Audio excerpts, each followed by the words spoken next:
నెల్లూరు జిల్లా కోట మండలం కోట ఆర్టీసీ బస్టాండులో బీదా మస్తాన్రావు ట్రస్ట్ నీటి శుద్ధి ప్లాంట్ ను APSRTC zonal chairman Suresh Reddy ప్రారంభించారు. ఈ సందర్భంగా ఆయన మాట్లాడుతూ రాష్ట్రంలో పేద బడుగు బలహీన వర్గాలకు ఉపయోగపడే సంస్థ ఏదైనా ఉందంటే అది ఏపీఎస్ఆర్టీసీ అని, ప్రతిరోజు గ్రామీణ ప్రాంతంలో 50,000కు పైగా ప్రయాణికులు ప్రయాణిస్తున్నారని, పండుగలకు ప్రైవేట్ వాహనాల దోపిడీ నుండి ఏపీఎస్ఆర్టీసీ ఎంతో ఉపయోగపడుతుందని, రానున్న రోజుల్లో 115 ఎలక్ట్రిక్ బస్సులు, 650 సిఎన్జి బస్సులు రాబోతున్నాయని, ప్రయాణికులకు ఏ ఇబ్బందులు లేకుండా సురక్షితంగా మార్గం చేరే విధంగా ఆర్టీసీ దోహదపడుతుందని, అదేవిధంగా కూటమి ప్రభుత్వం వచ్చాక సూపర్ 6 లో భాగమైన మహిళలకు ప్రీ బస్సులను ప్రతిష్టాత్మకంగా చేపడుతుందని వారు తెలిపారు. నెల్లూరు జిల్లా కోట మండలం కోట ఆర్టీసీ బస్టాండులో బీదా మస్తాన్రావు ట్రస్ట్ నీటి శుద్ధి ప్లాంట్ ను APSRTC zonal chairman Suresh Reddy ప్రారంభించారు. ఈ సందర్భంగా ఆయన మాట్లాడుతూ రాష్ట్రంలో పేద బడుగు బలహీన వర్గాలకు ఉపయోగపడే సంస్థ ఏదైనా ఉందంటే అది ఏపీఎస్ఆర్టీసీ అని, ప్రతిరోజు గ్రామీణ ప్రాంతంలో 50,000కు పైగా ప్రయాణికులు ప్రయాణిస్తున్నారని, పండుగలకు ప్రైవేట్ వాహనాల దోపిడీ నుండి ఏపీఎస్ఆర్టీసీ ఎంతో ఉపయోగపడుతుందని, రానున్న రోజుల్లో 115 ఎలక్ట్రిక్ బస్సులు, 650 సిఎన్జి బస్సులు రాబోతున్నాయని, ప్రయాణికులకు ఏ ఇబ్బందులు లేకుండా సురక్షితంగా మార్గం చేరే విధంగా ఆర్టీసీ దోహదపడుతుందని, అదేవిధంగా కూటమి ప్రభుత్వం వచ్చాక సూపర్ 6 లో భాగమైన మహిళలకు ప్రీ బస్సులను ప్రతిష్టాత్మకంగా చేపడుతుందని వారు తెలిపారు. 45,000 మంది ప్రత్యక్షంగాను, మరొక 5,000 మంది పరోక్షంగాను, మొత్తం 50,000 మంది ఆంధ్రప్రదేశ్ లో ఉన్నటువంటి ఆర్టీసీలో పనిచేస్తుంటారు.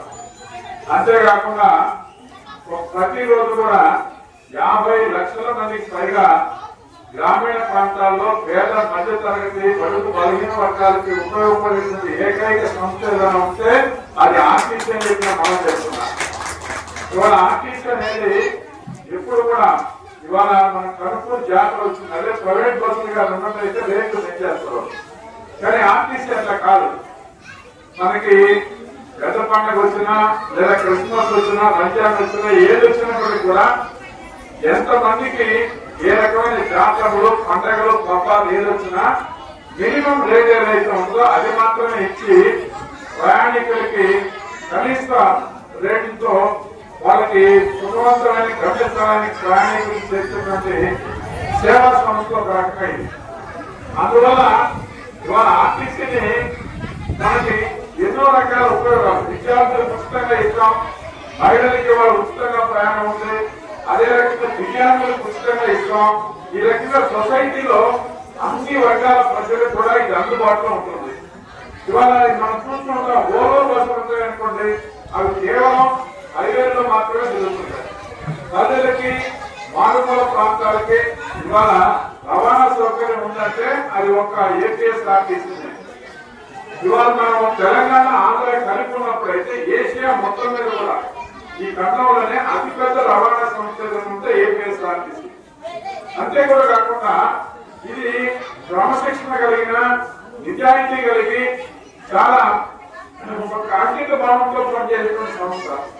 ఉదాహరణకి ఇవాళ మన శ్రీశక్తి పథకం పెట్టిన తర్వాత ఆర్టీసీలో ఉన్నటువంటి డ్రైవర్లు, కండక్టర్లు ఒక్కొక్క బస్ కి 100 మంది 150 మంది ఉన్నప్పటికీ కూడా ఎంత కష్టమైనా సరే ఈ రోజున ఖచ్చితంగా డ్రాప్ అవుట్స్ లేకుండా ఈ యొక్క ఆర్టీసీని సక్రమంగా సజావుగా తీసుకుపోతున్నటువంటి వాళ్ళని మనం అందరూ కూడా అభినందించాలి. సుమారుగా 13 సంవత్సరాల నుంచి కూడా ఆర్టీసీలో కొత్తగా కార్మికులు తీసుకోలేదు.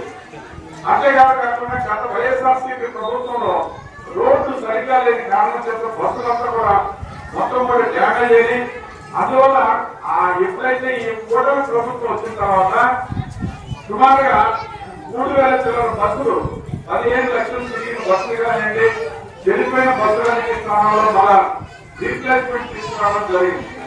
అదే రకంగా కార్మికుల విషయంలో కూడా నైట్ అలవెన్స్ మేము మనం మొదలుకొనిచ్చాం. అదే రకంగా గవర్నమెంట్ లో కలిసిన తర్వాత ఇన్సూరెన్స్ ఏదైతే ఉందో హెల్త్ ఇన్సూరెన్స్ తిరిగి మళ్ళా ఆర్టీసీలో సిస్టమ్ లో తీసుకొని వచ్చాం.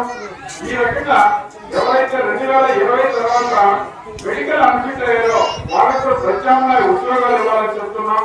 ఇవన్నీ కూడా ప్రభుత్వం ఒప్పుకుంటే, గత ప్రభుత్వంలో చేయనటువంటి విషయాలని ఈ ప్రభుత్వం ఇవాళ ఉద్యోగస్తులు కూడా ఫ్రెండ్లీ గవర్నమెంట్ గా వచ్చి అనేక కార్యక్రమాలు తీసుకొని వస్తుంది. అలాగే రాబోయే రోజుల్లో 1350 ఎలక్ట్రికల్ బస్సులు రాబోతున్నాయి. అవి కాకుండా 650 గ్యాస్ ఆధారిత బస్సులు రాబోతున్నాయి. ఈ రకంగా ప్రయాణికులకి మరింత మెరుగైన సౌకర్యాలు తీసుకురావాలా, ఎక్కడికక్కడ ల్యాబొరేటరీస్ బాగుండాలా, కుర్చీలు కూర్చోవడానికి సీటింగ్ బాగుండాలా, ఆ ఉద్దేశంతో మేము అన్ని రకాలుగా చేస్తూ ఉన్నాం. అయితే ఇవాళ కోటకి కొంత లేట్ కావడం జరిగింది. ఎందుకంటే మొన్నటిదాకా ఇది కడప జోన్ లో ఉండింది, నెల్లూరు జోన్ లో లేదు. ఇటీవల మన ప్రభుత్వం ఎప్పుడైతే కోట ఈ యొక్క గూడూరు ప్రాంతాన్ని నెల్లూరు జిల్లాలో కలిపిందో మళ్ళా ఈ ప్రాంతంలో ఉన్నటువంటి డైరెక్ట్ గా మేము వచ్చి నిలబడి ఇక్కడ కావాల్సినటువంటి పనులు చేయడానికి అవకాశం దొరికింది. అంతకుముందు అవకాశం లేదు. అందువల్ల మీ ఎదురుగా ఉన్నటువంటి ఈ డస్ట్బిన్స్ ఇలాంటివన్నీ శ్రీ సిటీ వాళ్ళు ఇచ్చారు. అదే రకంగా ఇక్కడ పేద మస్తానరావు గారు ఎంపీ ఆయన వాళ్ళ చారిటబుల్ ట్రస్ట్ నుంచి ఇవాళ ఈ యొక్క నీటి శుద్ధి ప్లాంట్ ఆర్ఓ ప్లాంట్ ఏదో ఇవ్వడం జరిగింది. ఈ యొక్క మా నెల్లూరు జోన్ లో 27 డిపోల్లో ప్రతి డిపోలో కూడా ఆర్ఓ ప్లాంట్ ఉందంటే పరిశుభ్రమైనటువంటి నీటిని అందించేటువంటి అవకాశం ఉంది. అన్ని దగ్గర వాళ్ళ క్లీన్నెస్ బాగుంటుంది. వాళ్ళ కోట బస్సు అంటే కొంచెం తక్కువగా ఉంది. ఎందుకంటే ఇక్కడ ఒక్కడే ఉన్నారు.